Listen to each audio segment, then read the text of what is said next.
Hey guys, and welcome back to another episode of Food School Smarter, Stronger, Leaner podcast on a mission to change the way the world eats. My name is Angela Shurina, and I'm a certified nutritionist, health nutrition, performance coach, and just someone who is super passionate about helping people to learn how to use nutrition as a tool to feel, look, and do your absolute best. Guys, today is Friday. Happy Friday. Last day of the working week. Even though, our schedules are so different and flexible these days, at least for people like myself, self-employed, you can basically work whenever. Because of working week in a lot of companies, and because we still try to synchronize, teamwork in different companies and in different businesses, after Friday, Saturday, and Sunday, they always feel lighter. I usually have at least one day completely off when I don't think of anything, when I don't have any plans. I just do whatever, as the day comes. Usually end up seeing a lot of people because during the week I lock myself down to do a lot of work, calls, studying, coaching. So on the weekends, that's my social time and also my time for myself when I allow myself to just go to some beach club and literally do nothing but look towards the sea and think of nothing, do nothing, not move, just be. Saturday, Sunday definitely feel lighter, more pleasurable, more enjoyable for me. Need to include more adventures to stimulate my creative spirit. Need to do more of that.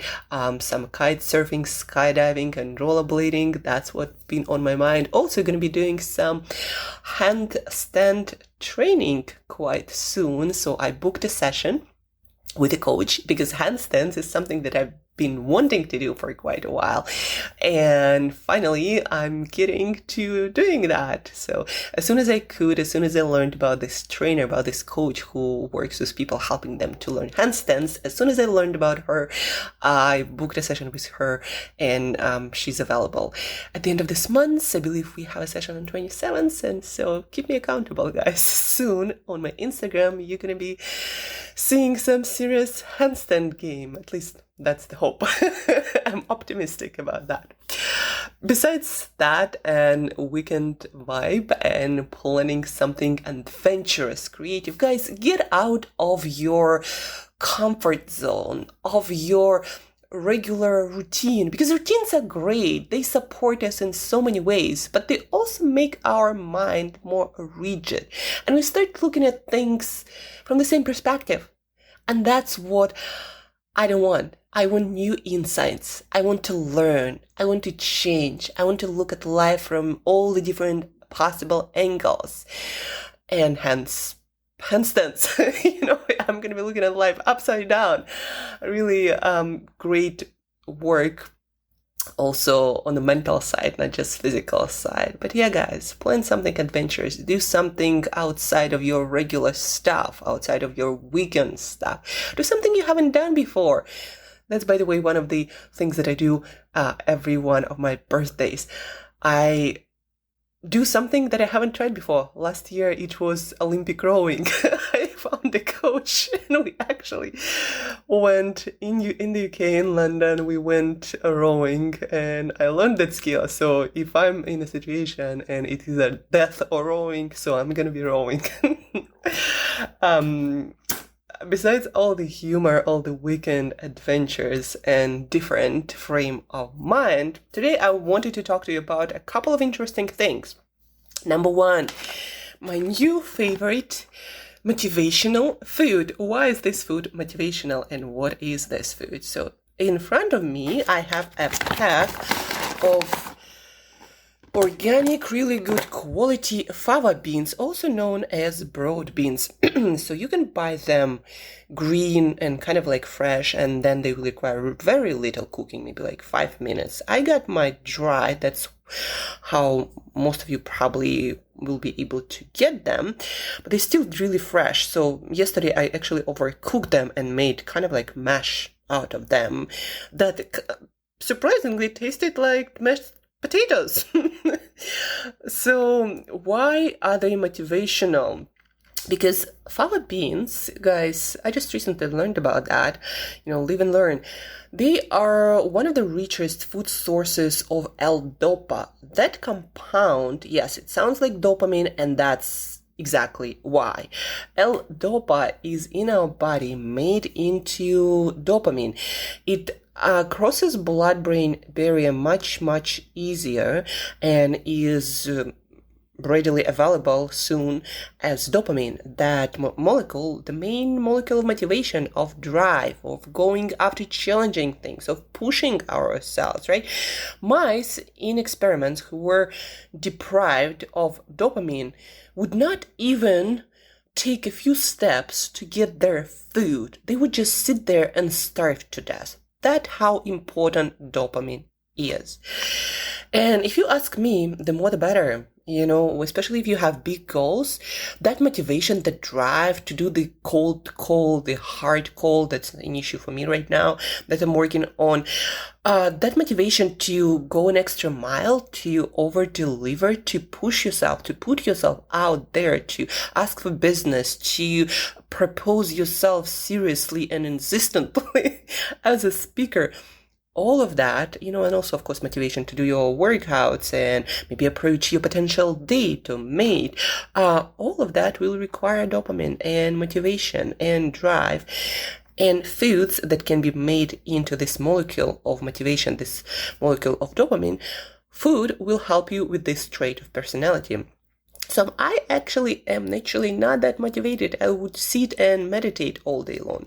That's why I'm specifically focused on a lot of foods that either contain those substances like L-DOPA. There are actually very few foods that contain them, or foods that one way or the other stimulate dopamine production. So fava beans, I'm going to be eating more of them, and on my Instagram and stories, you can see my fava beans mash. I think I'm going to be cooking them a little bit less. I also soaked them for like 9 hours. That might be also why they cooked so fast and so well, but they are delicious. I just ate them plain. My motivation didn't increase. Well, actually, I think it did, because I was finally was able to finish that book about brain nutrition and lifestyle, what makes our brain happy and healthy. That is written in a little bit dry language, so I had hard times finishing it, but yesterday I finally did, and I think extra boost, extra spoonful of motivational foods, fava beans, might have something to do with that. And that is the point. You will feel more like doing challenging stuff when you eat foods that stimulate your dopamine production, that stimulate your motivational trait of personality. So fava beans, get them, eat them. Next to me, I also have a couple of other things. I have alpha GPC. What the heck is alpha GPC? It's actually a supplement that in the brain is made into acetylcholine. Alpha GPC is the form. There are different forms that the body can make into this neurotransmitter, acetylcholine. Alpha GPC seems to be one of those that is more readily made into it, that is more effective, especially for the cognitive effects of acetylcholine. So why alpha GPC? Why acetylcholine? That neurotransmitter is very, very important in the brain to create the state of focused attention. So if you need to be more focused, if you have a lot of energy, but you're kind of all over the place, that would happen to me very, very often. I'm a very enthusiastic person. Maybe not always motivated, but enthusiastic. And I like to start things, a lot of different things. But starting a lot of different things and focusing on one thing can be counterproductive. Like, you have that energy, but sometimes you just spill it all over the place. So alpha GPC helps me and many other people to focus. It's like your mind is clear. This quote that I absolutely love. I wasn't high, I wasn't tired, just clear. I knew what I needed to do and how to do it. This is from the movie Limitless, one of my favorite movies. So alpha GPC seems to be doing really good job with that, making you clear, focused, ready to go. Also, it is super important for memory. If your memory seems to not be working that well, alpha GPC is involved in memory consolidation and also in rapid eye movement. Sleep, that is super important for your mental health. So mental health, memory, and also we actually need acetylcholine that alpha GPC is made into in our brain. So we need acetylcholine to contract muscles. And what I noticed from my personal experience and experience with athletes and a couple of friends is that people with a lot of muscle mass who do not take alpha GPC or other acetylcholine supplements, people who train a lot and don't take it, don't eat a lot of eggs, seem to start having memory problems and focus problems, especially later in life. And so the body will invest, so to speak, always in short-term survival first, that is your muscles, your strengths, over long-term memory and attention and focus. And what I think happens, is the body invests what acetylcholine it has into fitness development, because that means immediate survival, and underinvest into things like memory, because, well, what the heck, in 30 years you might be dead. Why invest into that? Would you? It's like a lot of my clients who are thinking about testosterone replacement therapy. Like, well, they say, when I'm 70, I might not be doing that well if I do that. But do I really care? I want to feel awesome now. So there is, the brain kind of does the same logic. So alpha GPC. And here I wanted to get into one another point, guys, about why taking it separately seems to be much more beneficial than taking it as a part of, say, some nootropic, some more wide range supplement.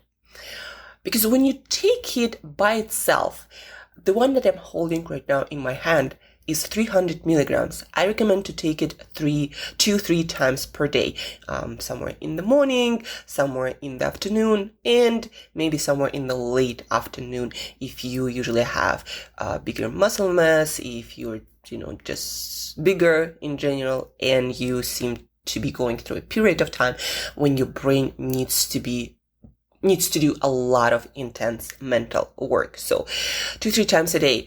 In most broad range supplements, in most nootropics that have a lot of stuff in one pill, they would not put that amount of alpha GPC. They would put some, because there is a physical limit on how much stuff you can actually put in a pill and how many pills you can actually make people swallow. So they would put like 100 milligrams.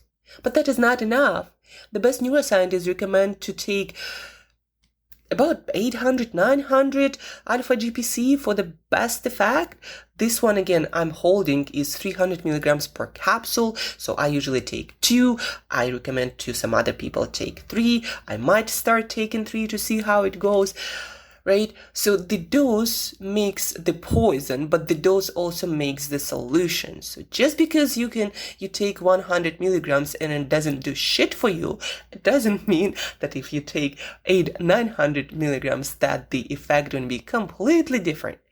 And then brings me to another point, guys. With a lot of supplements, it's a like U-curve and other curve kind of effect, meaning too little and you get no considerable effect, really. No, not really. That's why if your multivitamin says you have 50 milligrams of magnesium, doesn't do shit. You need to take at least like 400 or 500 milligrams compared to just 50, 10% of that to get considerable health and mental performance effects, right? That's why I also take magnesium separately, usually about 1000 milligrams per day, not 50. So the amount makes a difference. And again, there is a physical limit on a capsule. So when you get a multivitamin or wide range nootropic capsule, there's only so much of each thing they can put into that. And since they don't know what's going to work for you, they put a whole bunch of stuff that ends up not really working for anyone. That's why I believe nootropics have so so little success. They just do it in kind of like stupid way, kind of all over the place and nowhere really, not giving really good benefits to anyone. So the point being is a lot of supplements, they have this U curve. You take too little, no effect. You take just the right amount, and that's where you get the most benefit. But then when you start taking more and more, that also can backfire. And with things like alpha GPC or some other cognitive enhancement compounds, what might happen, you can actually trip all over to anxiety and too much jitteriness, too much excitement, not being able again to do anything. It's like with coffee. You drink just enough and you're in the right kind of focus. You get too much, like Starbucks venti with horse dose of 400 plus milligrams of caffeine, and you get all the way into anxiety. And that's why people think, well, coffee doesn't work for me, I get all anxious. Have you tried to cut in half your dose? And instead of energy drinks that have been proven not to be that beneficial to your brain, take your caffeine in natural form, like tea and coffee and maybe chocolate. So there are a lot of details that are not spoken about. And then you hear this article, or this is bad, or this is good for you, or this doesn't work. What exactly didn't work? What was the protocol, the timing, the person? All of that matters. And I guess the last point, kind of like fun one. I don't usually get these days into a lot of diet debates, but yesterday on some doctor's, he is actually a dentist, profile, I saw this post about how fruit is not healthy for you because fructose in drinks and snack seems to be doing harm to people, especially people's liver. And I'm like, but dude, do you even have any data, even one person who just ate fruit as a part of balanced diet and got sick of it? Nobody has this data because this data doesn't exist. Actually, what exists is people who eat more fruit, fresh fruit servings per day tend to be healthier and fitter over the course of their lives. So when the studies done on actual people, observational studies, people and eating whole fruit as a part of balanced diet, guess what, guys? It's pretty damn good for you. But consuming fructose, the same like, consuming processed sugar and eating sugar beets, like the actual plant. I bet if you ate sugar beans compared to processed sugar, effect going to be completely different. Or then a lot of good things in excess are bad for us. You drink too much water too fast and you die. Exercise, if you over exercise, if you like push yourself to ultimate exertion, you can die. Oxygen is also toxic. It's rusting us from inside out. So if you give someone a tank with pure oxygen, guess what? They can die really fast. Or sun. Sun is good. Vitamin D is good. But if you stay in the sun, in tropics, the whole day, you can get sunstroke and you can die. The point being is, guys, in horse doses, anything can kill you. Anything. So when the study is done with huge doses of fructose and then extrapolate from that fruit is bad, it's the same as saying, well, you can die from water. It might be a mild poison. It's like the logic is flawed there. And even that post from that doctor, first he said that fruit is unhealthy, and then he starts talking about fructose, because obviously there is no freaking data about fruit, actual whole fruit, being bad for anyone. Now, of course, if you abused your body and then you are diabetic, then maybe eating a lot of fruit might not be a great idea, but that's a different story. A different story from saying someone who is totally healthy, metabolically and otherwise, saying them that fruit might not be that great for you. And I'm like, where do you get this data? Just that just... I am biased, I love my fruit, but I also am not biased in the sense that I'm asking them for data, and so far, nobody gave me that data. And just also because something is metabolized in our liver as they talk about fructose, it does not mean that poison. Actually, a lot of poisonous things that are mildly poisonous, like a lot of spices and herbs, even, chocolate, a lot of stuff that has this mild poisonous effect, it has a hormetic effect. It means by producing a little bit of stress on our body, it gives us a lot of positive health effect, just like exercise works. It gives you stress, it gives you inflammation, it gives you a lot of small stressors, but when you do it consistently in manageable amounts, guess what? One of the best things on earth for your health. And that's where all this logic with fruit is just, there are so many holes in it, like I don't even know where to start and finish. That being said, the last point for today, guys, a lot of interesting, fascinating things about nutrition you heard today. A lot of practical stuff, alpha GPC, need more focus, need more clarity, get it, and know that the dose, because that makes the poison in the solution. Also, more motivation, fava beans, look into that. The last point today is we did this amazing podcast with Roger Snipes, the Roger Snipes show. It's a little bit over 2 hours, but the podcast is so amazing. That's where I had a chance to really express my love, my passion, and my knowledge for nutrition and all my favorite brain boosting compounds like chocolate. And when I got to talk about my view on keto and vegan diets and why in most cases they are absolute nonsense, and my approach to my own nutrition, how I implement nutrition for myself and for my clients, and food and spirituality. And there are so many things we went in depth into, and Roger is such an amazing interviewer. And because of that, he got out of me all this information and insights in such a beautiful way. It's one of the best podcasts. I mean, it is the best podcast that I did, and it's all my thinking, my current thinking is in it, and you'll get so many practical takeaways as well, and you'll be able to talk about nutrition in such a more deeper and balanced way. So the link to Spotify version of that is in the show notes, but also Roger's podcast is on all major platforms. So the Roger Snipes show, check it out. Check out our podcast. Guys, believe me, that's going to be a treat for your ears and for the nutrition geek in you. So check it out. Thank you for listening, guys. Thank you for tuning in. I've been rambling for quite a while, so I'm going to finish it on this point. And if you have any questions, guys, don't forget you can reach out at any time. And till next time, as usual, eat better daily.